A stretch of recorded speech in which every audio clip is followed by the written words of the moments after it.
Gaano kasarap ang sinukmani ng Batangas? Ay di tingni.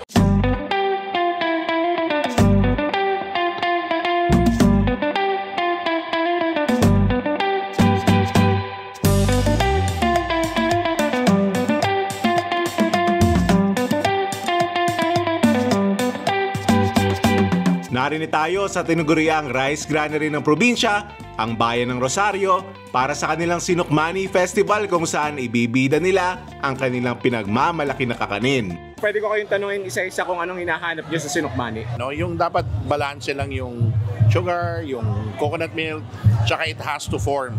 It has to bind. Kasi rice cake siya eh. Isa lamang yan sa mga titimusan natin ng mga kakanin at iba pang native delicacies ng Batangas. Yun, money shot. Matamis at nakakabusog na kakanin food trip. Let's go!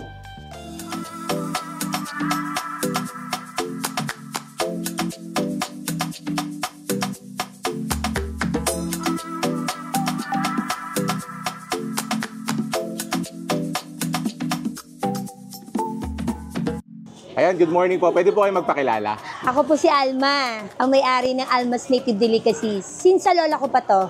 Then pagkatapos sa lola ko, ipinasa sa mama ko. Then pagkatapos sa mama ko, binigay sa man sa akin. Third generation na po pala kayo. Anong taon po yung nagsimula? Siguro 1950s. 1950s pa po. Ano yung mga tinda nyo dito? Sir, marami. Like bibingkang kanin, ito ang bestseller ko, sir. At saka sumang yakap. Magkaya po. Apo. Ito, sir, ito yung tinatawag nila na, nung panahon ng mga lola ko, ito yung tinatawag nila na bulang lang. Bulang lang? Oo, bulang lang. Gulay ang bulang lang. Yun yung may buko. May buko. Yeah. Ngayon, hindi na siya, meron na siya ngayong gatas, Okay. star, hindi kagaya ng panahon una na buko lang. So Ngayon, dati parang buko pa lang. Opo, Ngayon na. Meron na. Sa tingin nyo bakit hilig ng mga Pinoy ang kakanin? Masarap kasi ang kakanin, sir. Lalo na ito, sir. Ito ang aking pinaka-bestseller. Ayan po ang aking titimusan mamaya. Ay bakit ho basta sa kakanin sa Tanawan, ibukang bibigang Almas kakanin? Kasi sir, masarap. Yan. Sige po, salamat. Ito ang bestseller ko, suman. At saka ito yung bibingkang buko. Ari ho yung tawag din Bibingkang malagkit. Malagkit ho, no? Sige ho. Ito po magkano ang garne? Ito po laking to, 50 pesos. 50 pesos po. Tapos ari yung ito, sir, yung bibingkang buko kung tawagin nila ngayon. Magkano hong gayaan? 50 pesos din po ang isang gaya. Sige, isa. Tapos ari yung isang yakap ng 40, sir. 40. Apo. Sige ho. Ari gusto ng maha. Hindi pa kami nagtatrabaho kumain na. Sige, take out ho na rin. Tapos yung tatlong aring sinabi. Sir, ito suman. Gusto mong matikman? Sige po. Para yung top 3 yung ating titimusan. Parang masarap nga. Ito, sir. Pagka undas. Ito ang pinaka... Anong tawag ito? Anong kwento nun? Bakit pag undas inakain? Hindi ko rin... Sabi nila pagka daw ganitong mga sumang yakap, ito ng tradisyon talaga ito ang tradisyon natin eh. Yung mga Pilipino pagka undas, dapat may sumang yakap, yung mga bibingkang malagkit. Ang napanood ko sa vlog yung kapatid niyo ho, Opo. Ba't kakaganda niyo ho? Yan. Ito, sir. Oh. Wow. Yan pala yung inyong pinaplastic kanina. Opo. Yan. Wow. Po. Ayan na, kita nyo guys, sumang magkayakap na yan. Ay. Yun. Money shot. Yan. Yung sumang magkayakap niya, dense Yan. Oh, kita nyo yung sauce niya, malapot, sticky. First bite. Lord, tulo, kasabihan din ng kayat na.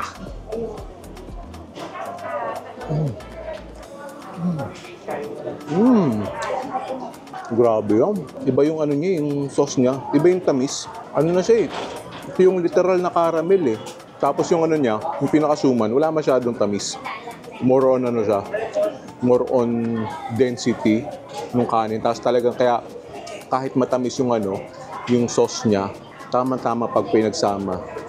Yan. Sumang magkayakap na hindi alam ng mga tao kung ba't ari tradisyon tuwing undas. Pero kahit anong araw ka mapaibig, hindi ni sa Almas kakanin meron. Pero hindi pa to. May titimusan pa tayong dalawa doon. Sumang magkayakap, ikaw gamay kayakap. Ayan, kasama uli natin si Reggie. Siya yung, kung tandaan nyo, siya yung kasama natin sa Ihaw-Ihaw sa likod ng KFC. Siya kasi yung nag-recommend dito sa Almas Native Delicacies. Ba't mo na-recommend sa amin to?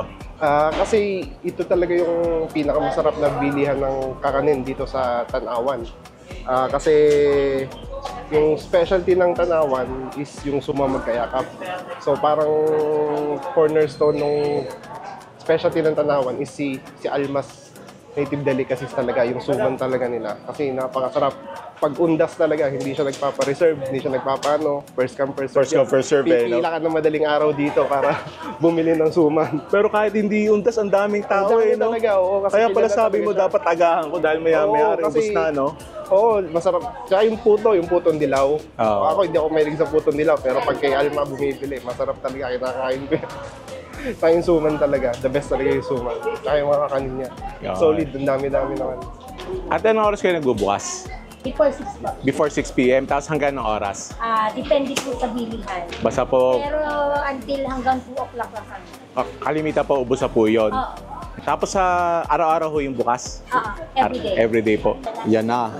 Halikaw na natin. Aray ng bibingkang bukong tinatawag nila. Ngayon ako nakarinig ng garni. Hindi ko rin tukoy. Oh, laki ah. Yan. Ayan no, may mga buko nga sila oh. Kaya natin.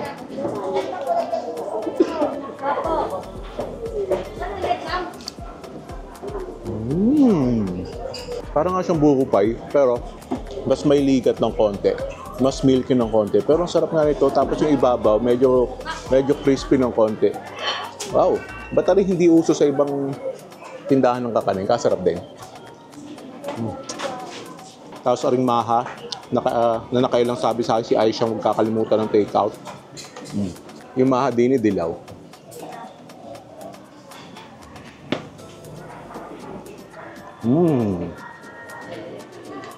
Wow. Yung maha niya, hindi masyadong matamis. Tapos ang smooth, para siyang almost like, hindi naman parang cross between leche flan saka gelatin. Parang ganun yung texture niya, yung pagka-smooth niya. And probably, hindi ko masabi na favorite ko, pero definitely up there sa mga paborito kong kakanin. Aring bibingka malagkit. Yan, malagkit.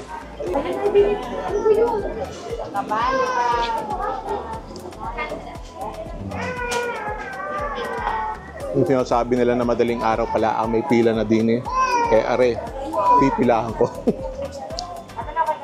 Sa natimusan ko 4, yung pinaka-master ay bibingka malagkit, saka yung suma magkayakap. Pero try mo rin dalawang are, saka iba nilang tinda din Hindi naman tatagal yun ng 3 generations kung hindi masarap diga. Good morning, 5:30 na umaga. Narinig tayo sa palengke ng Lipa City. Marami tayong kakainan din pero mabilisan lang.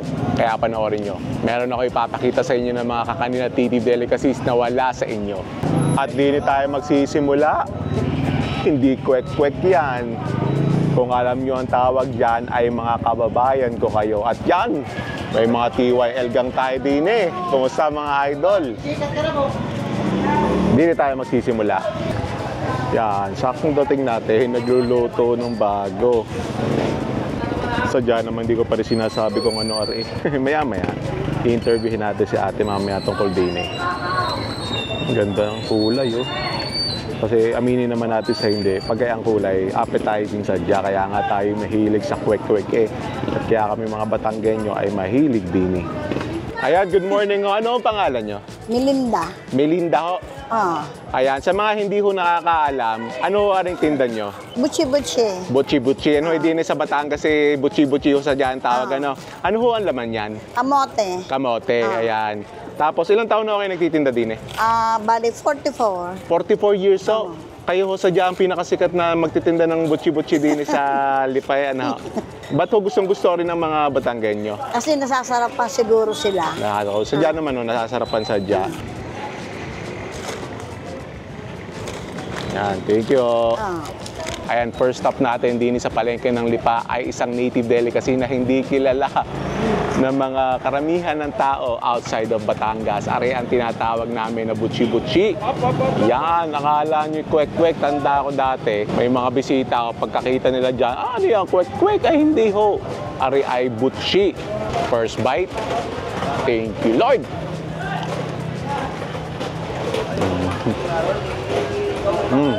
Crispy yung labas, yung loob, smooth and mushy. Pakita ko sa inyo. Yan ang loob niyan. Smooth, mushy, a little oily, konting sweetness, popcorn. Dati sa Batangas, sa labas ng mga simbahan makikita nyo. Ngayon, kukunti na yung mga nagtitinda na rin. Kaya sa Jari si Ate Melinda ay sikat din eh. Talagang dinadayo, ang daming bumibili. Solve na solve din eh. Yan, syempre ang palengke ng Lipa ay sikat din sa mga suman. Yan. Ang ari daw ay ang sambalo 60 pesos, areho ay 3.20. Areho ay suman na kamute, yan. Ito ay tamales. Tamales. 25. 25. Ari na lang, ari hindi pa ako nakakatikim na rin. Tapos ari daw ay galing San Jose. Yan.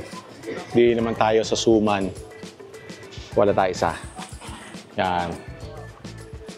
Sikat din ng palengke na Lipa sa suman. Iba't ibang kinukunan nila daw ay San Jose. Yung iba sa Balete kumukuha. Kasi kung tandaan nyo yung mataas na kahoy vlog ko, may kinainan ako doon na kakanin din. Panoorin nyo dito. Yan. May suman din ako kinain doon eh.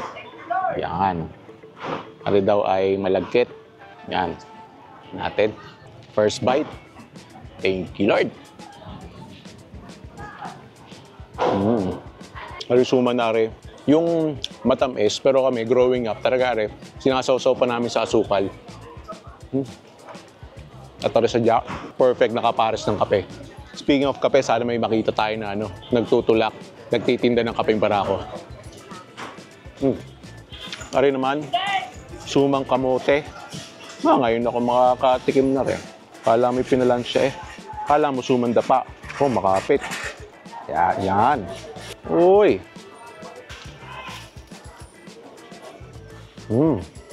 Mas maligat siya ng konti. Mas konti yung tamis niya. Pero may siya.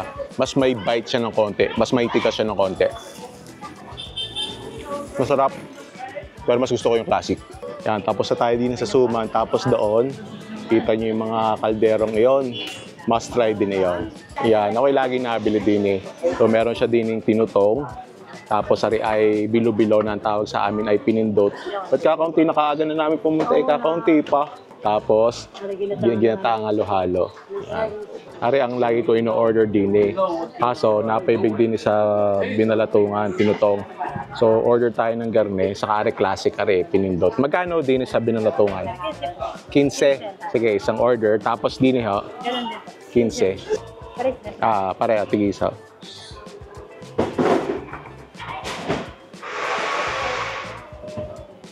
Yan, bilo-bilo. Ang tawag namin ay pinindot. Ay asbok pa eh. First bite. Thank you, Lord.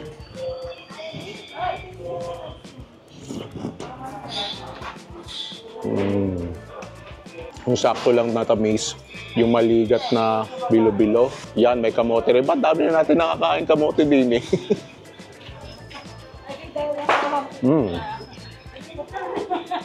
Sarap. Aray, sasadya sa mga comfort food ko growing up. Aray naman, tinutong, also known as binalatungan. Alam ko marami may kilala dyan. Yung texture ng balatong na medyo may bite pa ng konti. Again, tamang tamis lang. Tapos warm and comforting. Sarap. Tapos malagkit na kanin. Very filling. May pupuntahan pa tayo mamaya yung classic na puto din sa Lipa City. Sikat na sikat yun. Tapos may mga kakanin pa tayong kakainin nila sa palengke. Yan, kape muna tayo din at himatlugin na. 2 barako. Yan, may 3 rason tayo kung bakit tayo naghanap ng kapeng barako. Una, kaaga namin gumising, alas 4, gising na kami, himatlugin na. Pangalawa, mga kakanin, sarap sadya, may kape. At pangatlo, ay syempre, almusal, breakfast. Kailangan may kape, kapeng barako tayo. That hits the spot. Kapeng barako sa palengke, hits different. Ari sadya, pinakapuyat. Ayan, syempre, 2 sa paborito ko na kakanin. ang Carioca, at ari ang aking pinaka-paborito, Pilipit.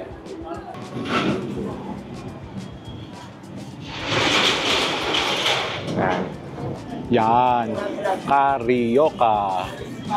Yun. Look at that caramelization. Try natin. First bite. Thank you, Lord.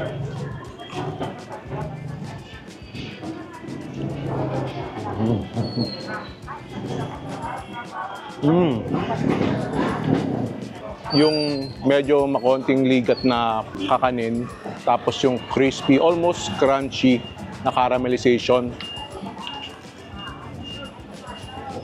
Yung tamis, galing na doon sa pinaka-ano niya, pinaka-asukal niya. Nagko-complement doon sa pinaka-kanin sadya. Mukhang mapapakape na naman tayo mamaya. Sarap na rin sa kape. Pero may ultimate favorite kakanin, Pilipit.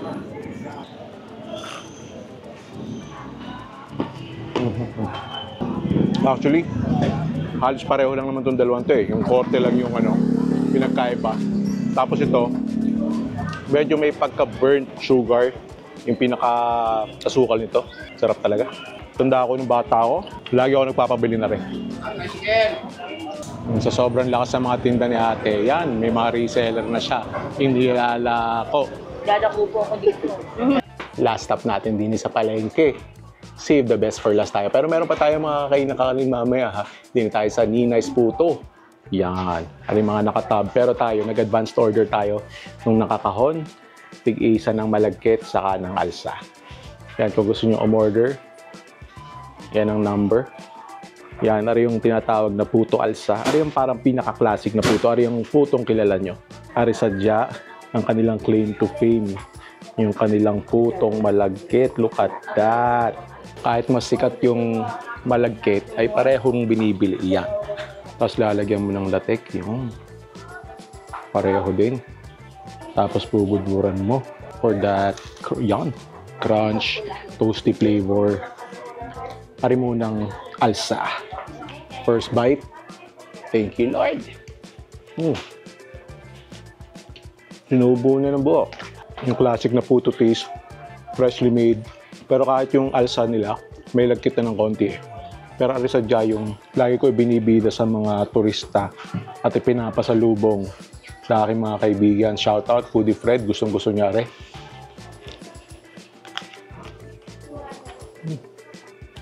Yun ang kakanin of my childhood.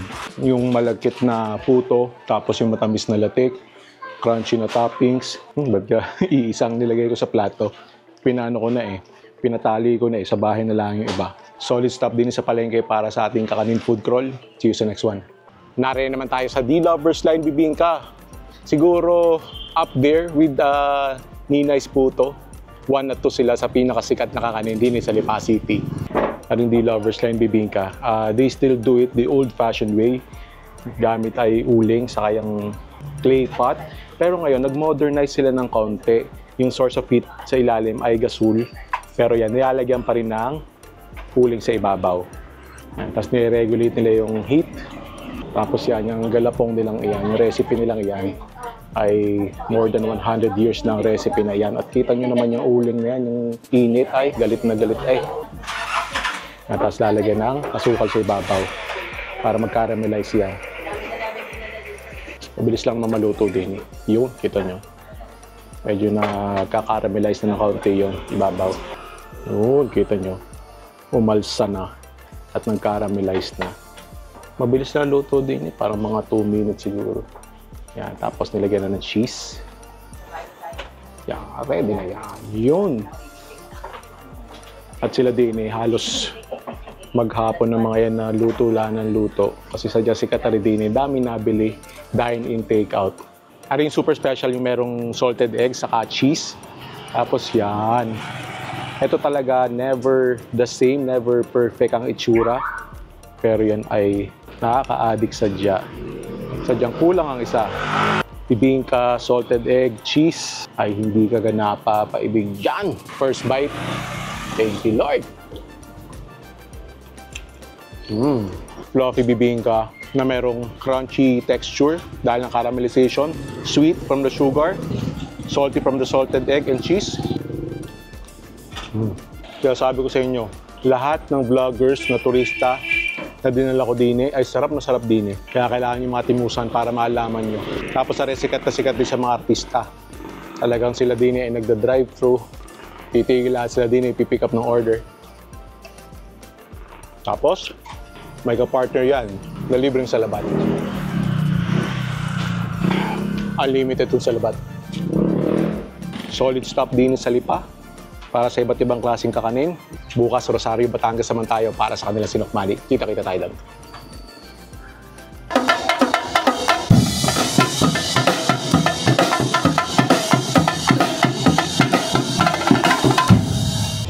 Yan, simula na, nagsalang na ng gata. Hahaluin na yan. Tingin ko din ay gagawa ng latik ang mga are. Ngayon naman sa katabi ay nagsalang na ng asukal. Siyempre, matamis yan.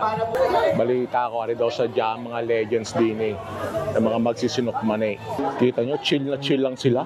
Parang, I've done this millions of times before. Pare, nagtutosta naman na rin ang asukal. Kaya medyo nagkakakulay na. Latik nga rin ginagawa niya. Opo, yung may latte classic. Bango. Yan, syempre kakanin, kailangan may kanin. Yan. Yan, ilalagay ng kanin din eh. Yung. Bakit? Dalawa pa lang lalagyan ang ilalagay. So yung nilagay na kanin, luto na yan para ma-absorb. Talagang sarap na yan. Yun, nilagyan na ng pinipig. Sarap niyan ah. Yes, hindi lang po sa halo-halo nilalagay ang pinipig. Yan parang tinusta na yung pinipig na yun eh. Chill na chill lang si Madam eh ah. Nasayang pa habang nagluluto ng sinukmani. Aba, ube ang niluluto din eh. Ube na sinukmani. Yan, kanina rin gata. Daiga na. Kakangalay aray. Hindi na makita sa sinukmani. Ay, Sa syempre hilig po, yun sa taho. Sunrise Room. Mukhang klase na rin. Tigit na tigit na. Oh, tapos na rin. Nilagay na sa bilao. Kaya pala biglang bumango aray. Nilagyan ng pantan. Yan, nilagyan ng counting asin. Pangontra lahat.